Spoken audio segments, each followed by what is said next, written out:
Hey guys, today we're going over our Atom Shooters belt. When our friends and customers asked us for belt recommendations, we didn't have the answer. We've run several designs over the past few years, but they were all missing something, so we set out to make our own. When we started this project, it took us back to the problems we'd experienced with other belts. Those led us to ask 4 big design questions. 1. How the inner and outer belt should connect to each other. 2. How pouches and other equipment should be attached. 3. How the belt should be built to maintain rigidity and a low profile. And 4. How the belt should go on and be adjusted. Starting with the belt connection question. We knew the connection should be strong and the material should hold up with continuous wear, but a lot goes into making this happen. One big factor is material choice. We opted to use standard Velcro hook tape for the Atom outer belt.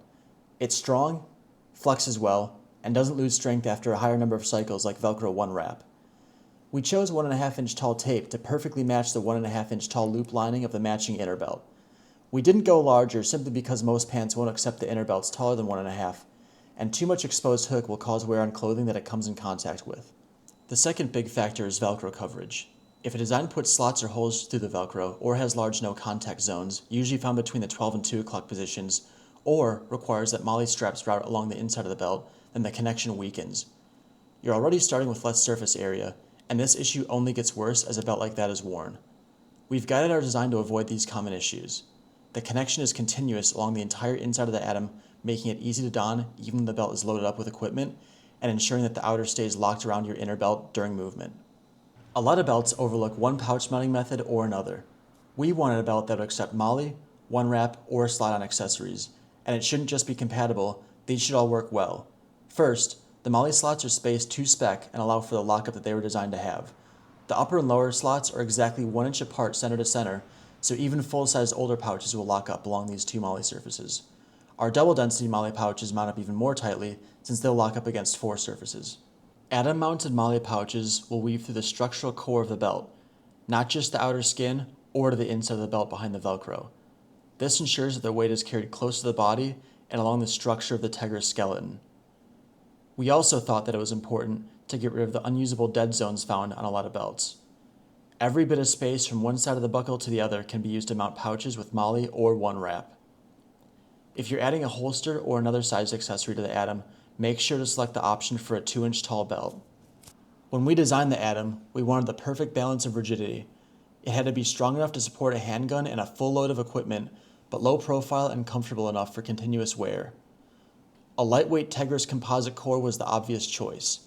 We wrapped this core with a laser-cut laminate skin and run stitches around the circumference of the belt. We avoided adding vertical stitches along the Tegris since those perforate the material and create weakened crease points. This is critical for maintaining rigidity and strength around the hoop of the belt. This structural support is transferred from the left and right sides of the front closure by a Velcro-attached stiffened tongue.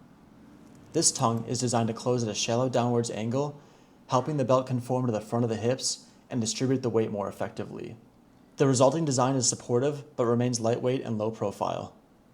Gear, especially a belt, should be simple and user-friendly. Taking it on or off should be a straightforward process. You may have to put this on with armor or in the dark, so there shouldn't be too much to fuss with or line up precisely. The Velcro lining is flush with the top of the Atom, so you just run your thumb along the top of the belt as you're putting it on to ensure the Velcro is perfectly aligned. The front is secured with a US-made aluminum ADF Raptor buckle. Simply slap on the right side of the tongue, clip the buckle in, and pull the webbing handle to remove any remaining slack. That's it. The tongue doesn't have to be woven into some small slot, and the adjustment handle is small enough that it doesn't have to be tucked or rolled up. To size your belt, follow these steps. First, put on a pair of pants you wear often, without a belt. Using a tape measure like this one, these are about $2 at Walmart. Measure through your loops and around your waist. Make sure to keep the pants at the height you'd want them to sit at while wearing a belt. Compare this measurement to our sizing chart. If you're between sizes and both would fit, choose the smaller of the two. My measurement is 33¼ inches, so I'd choose a size 3 belt. If you plan on pairing the Atom outer belt with a padded inner belt, add 1.5 inches to your waist measurement.